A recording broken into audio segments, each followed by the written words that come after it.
భాగస్వామ్యం తీసుకున్నటువంటి దాంతో ప్రజలు క్షమిస్తున్నారే గాని మిగతా ఎవ్వరు కూడా క్షమించరు. కాబట్టి ఆర్థికమైనటువంటి నేరాలు చేసి అది కూడా జాతీయ అంటే దేశ ద్రోహానికి సంబంధించినటువంటి పెద్ద ద్రోహాలు చేసిన తర్వాత మళ్ళీ ముఖ్యమంత్రులు అవుతారు అని ముఖ్యమంత్రులు కావాలని కోరుకోవడం అనేటువంటిది మంచి పద్ధతి కాదది.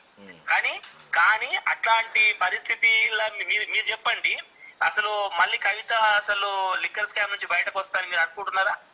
నాకు తెలిసి నా ఒపీనియన్, నా అనాలిసిస్ ప్రకారంగా కవితకు మరొక 6 నెలలు మాత్రం ఖచ్చితంగా జైల్లో ఉండే అవకాశం అయితే మనకు స్పష్టంగా కనిపిస్తుంది. ఇంకొక 6 months. ఎందుకు అనంటే ఆమె దాదాపు చేసినటువంటి పని అది అసలు లేడీస్ చెయ్యాల్సిన పని కాదు, అసలు చెయ్యొద్దు. ఏదైతే లేడీస్ చెయ్యొద్దో అదే ఆమె చేసింది. కాబట్టి ఆ జీవితం మీద ఆ రకమైనటువంటి మరకలు పోయేటువంటి అవకాశమే లేదు. 100%. కాబట్టి రకరకాలుగా ప్రజలకు లోపరుచుకొని ప్రజలను అవన్నీ మర్చిపోతే తప్పితే వాళ్ళకు ఓట్లేసేటువంటి అవకాశం లేదు. కాబట్టి ఆర్థిక నేరాలు, జాతీయ స్థాయి నేరాలు చేయడం అనేటువంటిది పెద్ద పెద్ద పెద్ద అది అసలు శిక్షార్హమైనటువంటిది. అవును, ఖచ్చితంగా. కాబట్టి అట్లాంటి వాళ్ళను మళ్ళీ మనము తిరిగి రావాలని కోరుకోవడము, తర్వాత అట్లాంటి వాళ్ళు వస్తే వాళ్ళను ఆదరించడం అనేటువంటిది ప్రజలకు మంచిది కాదు, అది ప్రభుత్వానికి మంచిది కాదు, దేశానికి మంచిది కాదు, ప్రజాస్వామ్యానికి మంచిది కాదు. అయితే ఇంకొకటి చెప్పండి. అయితే గతంలో మనం కేసీఆర్ ఏమన్నామంటే జగన్ ను చంద్రబాబు నాయుడుకు గిఫ్ట్ ఇచ్చిండు కేసీఆర్ అని అన్నాం. చంద్రబాబు నాయుడు మళ్ళీ రేవంత్ రెడ్డిని గిఫ్ట్ ఇచ్చిండు, మళ్ళీ ఆయన కూడా రంగంలోకే వచ్చిండు అని చెప్పేసి ఒక టాక్ ఉంది. ఇది ఎవరి గిఫ్ట్, ఎవరికి వితౌట్ గిఫ్ట్? ఇది కొన్ని గిఫ్ట్లు ఎవరికి ఇస్తారు అనేటువంటిది మనము అసలు చరిత్ర క్రమాన్ని చూస్తే మనకు గమ్మత్తుగా అర్థమవుతుంది. ఎక్స్పెక్ట్ చేయలేము మనము. కాబట్టి ఎవరు చేసుకున్నటువంటిది వాళ్ళకైతే ఖచ్చితంగా వస్తుంది అనేటువంటిది, ఇప్పుడే వస్తుంది అనేటువంటిది మనకు తెలుస్తున్నది. ఉదాహరణకు ఇప్పుడు చేసినటువంటి మంచి చెడులకు నెక్స్ట్ జన్మల వచ్చేటువంటి అవకాశము, మంచి చెడు వచ్చేటువంటి అవకాశం ఉందని ఇంతకుముందు చెప్పేటోళ్ళు పెద్దోళ్ళు. కానీ ఇప్పుడు ఈ మోడర్న్ సొసైటీలో, ఈ వేగవంతమైనటువంటి సమాజంలో ఏమైంది అంటే మనిషి తాను చేసినటువంటి మంచికి చెడుకు ఇక్కడనే ఇప్పుడే తక్షణమే ఆ ఫలితాన్ని కూడా పొందుతున్నాడు. ఖచ్చితంగా ఈ 20 ఏళ్లలో చేసినటువంటి ఆ మంచి చెడులకు ఈ 21 సంవత్సరం లోపలనే మనిషి పొందుతున్నాడు. అది ఇంకొక విషయము, ఇక్కడ టిఆర్ఎస్ ను బొందబెట్టడానికి ప్రధాన కారణం మోడీయే, బీజేపీ శ్రేణులే. కేసీఆర్ ను బొందబెట్టాలి, టిఆర్ఎస్ ను బొందబెట్టి ఒక గిఫ్ట్ లాగా ఇవ్వాలి కేసీఆర్ అని చెప్పేసి కూడా ఒక టాక్ వచ్చింది. సో ఈ బీజేపీ మోడీ మేనియా అనేది తెలంగాణలో బాగా పనిచేసిందా? తప్పకుండా. అసలు నిజంగా చెప్పాలంటే ఉత్తర భారతదేశం లోపల కొద్దిగా మార్పు వచ్చింది మోడీ మీద. తర్వాత ఈ 10 ఏళ్ల వ్యతిరేకత అనేటువంటిది మనం ఫలితాల లోపల చూస్తుంటే ఖచ్చితంగా ఆ తేడా కనబడుతున్నది. మన యూపీ కావచ్చు, మధ్యప్రదేశ్ కావచ్చు, రాజస్థాన్ కావచ్చు, మహారాష్ట్ర కావచ్చు, ఈ వీటిలలో మార్పు వచ్చినాయి. ఈ స్టేట్లలో ఖచ్చితంగా మార్పు వచ్చినాయి. కానీ దక్షిణ భారతదేశం లోపల బీజేపీ బలం పుంజుకుంటున్నట్టుగా కనబడుతుంది మనకు, ముఖ్యంగా తెలుగు రాష్ట్రాల్లో. కాబట్టి ఇది చిన్న మార్పేం కాదు, చాలా సిగ్నిఫికెంట్ చేంజ్ అనేటువంటిది వస్తుంది మనకు. ఈ రకమైనటువంటి ఉత్తర భారతదేశంలో ఉన్నటువంటి ట్రెండ్ అనేటువంటి దక్షిణ భారతదేశంలో మొదలైంది.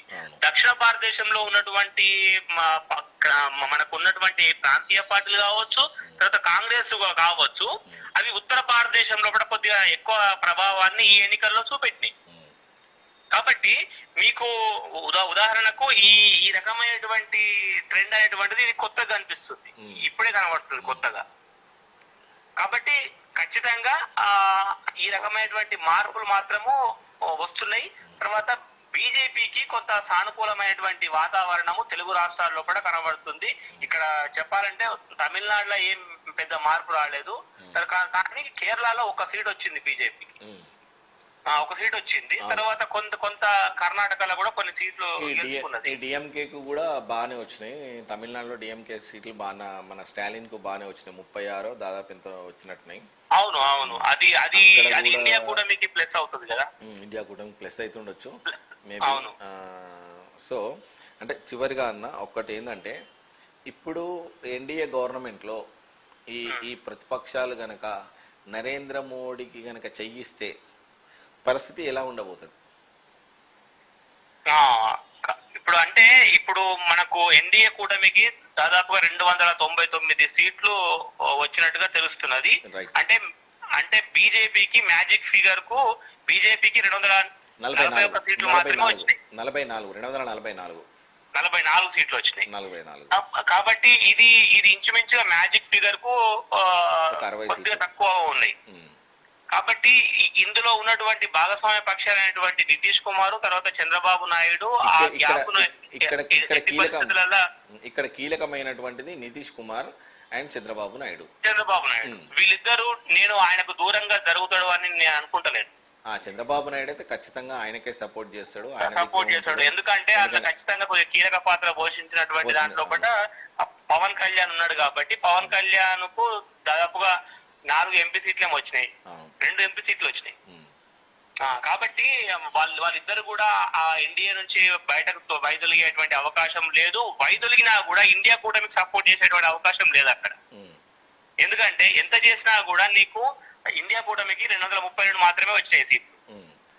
కాబట్టి వీళ్ళు పోయినా వీళ్ళు పోకున్నా వాళ్ళందరినీ ఇంకా మిగతా వాళ్ళని గ్యాదర్ చేయడం అనేటువంటిది సాధ్యం కాదు. నిన్న కాంగ్రెస్ ను ఈ క్వశ్చన్ అడిగిరు, రాహుల్ గాంధీని ఈ క్వశ్చన్ అడిగిరు, మీరే ప్రభుత్వం ఏర్పాటు చేస్తారా అనేటువంటి విషయం అడిగినప్పుడు ఆయన కాన్ఫిడెంట్ గా జవాబు చెప్పలేకపోయాడు ఇంటర్వ్యూలో. కాబట్టి నీకు అక్కడ అర్థమవుతుంది క్లియర్ గా ఎన్డీఏ ప్రభుత్వమే ఏర్పాటు చేస్తుంది. రెండవది అందులో ఈ చంద్రబాబు నాయుడు వీళ్ళు మాత్రమే కొద్దిగా కీలకంగా పనిచేసే అవకాశాలు కనబడుతున్నాయి.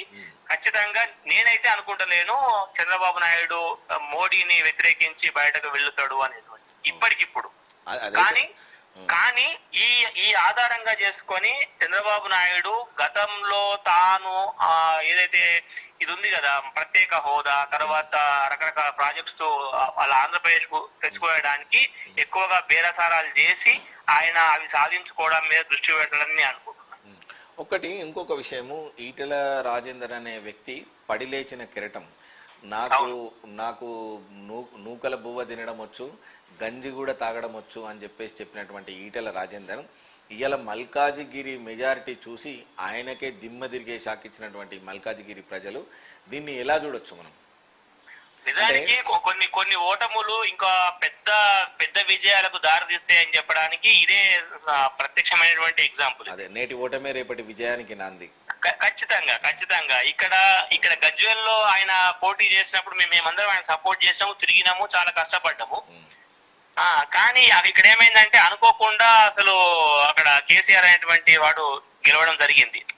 కానీ అప్పుడు జరిగినటువంటి ఆ ఓటమి, ఆ పరాభవం అనేటువంటిది ఆయనను అందరినీ కొద్దిగా కలిసివేసినటువంటి మాట నిజమే. కానీ ఆ తర్వాత రకరకాలైనటువంటి మార్పుల వల్ల ఆయన ఖచ్చితంగా ఆ మల్కాజ్గిరి నుంచి పోటీ చేయడం జరిగింది. అంటే 34 లక్షల ఓట్లు ఉన్నటువంటి నియోజకవర్గం లోపల పోటీ చేసి అసలు అత్యంత కీలకమైనటువంటి మా భారతదేశంలో కీలకమైనటువంటి ఒక నియోజకవర్గానికి అభ్యర్థిగా ఆయన ఎన్నిక కావడము, ఆ అభ్యర్థి స్థానాన్ని అక్కడ గెలవడము, తర్వాత ఇవాళ పార్లమెంట్ కు వెళ్ళడం అనేటువంటిది ఒక అద్భుతంగా మనం చెప్పవచ్చు, మన టైంలో కూడా చూస్తున్నటువంటిది.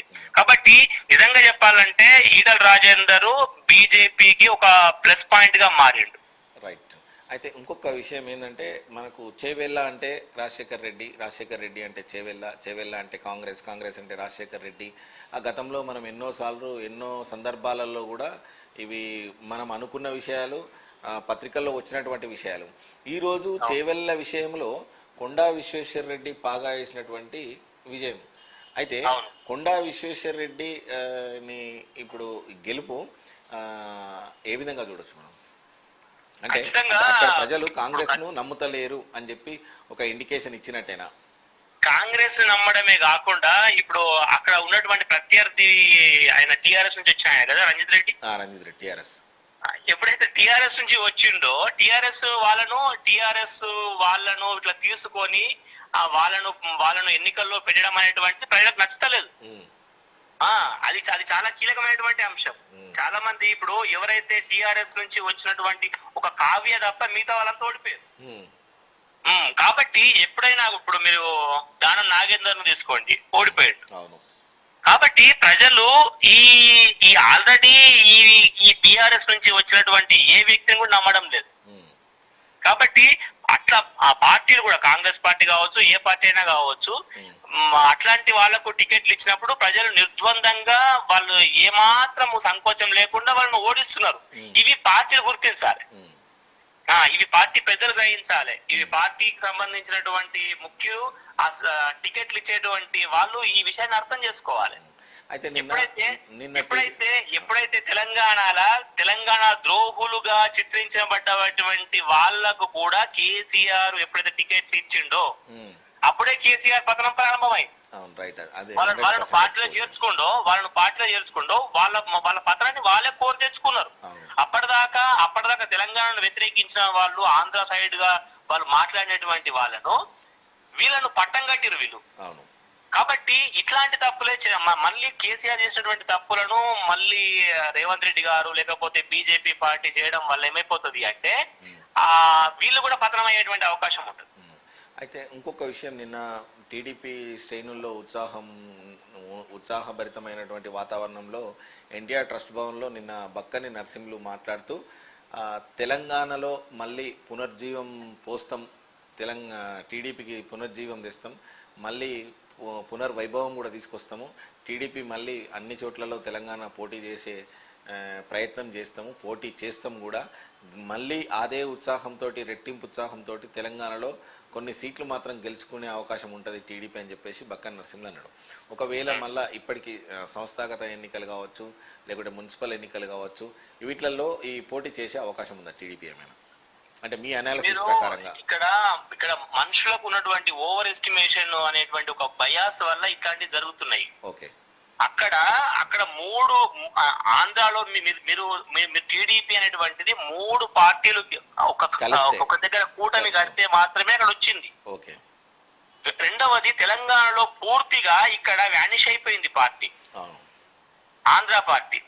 కాబట్టి ఇప్పుడు కొద్దిగా ఓవర్ ఎస్టిమేషన్ వల్ల ఆ ఉత్సాహంలో వాళ్ళు మాట్లాడుతున్న మాటలే తప్పితే అందులో అది నిజము లేదు, నిజం కాదు కూడా అది. ఎందుకంటే ఒక్కసారి గెంటివేయబడ్డటువంటి పార్టీ టీడీపీ పార్టీ. కాబట్టి మళ్ళీ టీడీపీ పార్టీ మళ్ళీ తెలంగాణలో పాగా వేయడం అనేటువంటిది అసాధ్యము.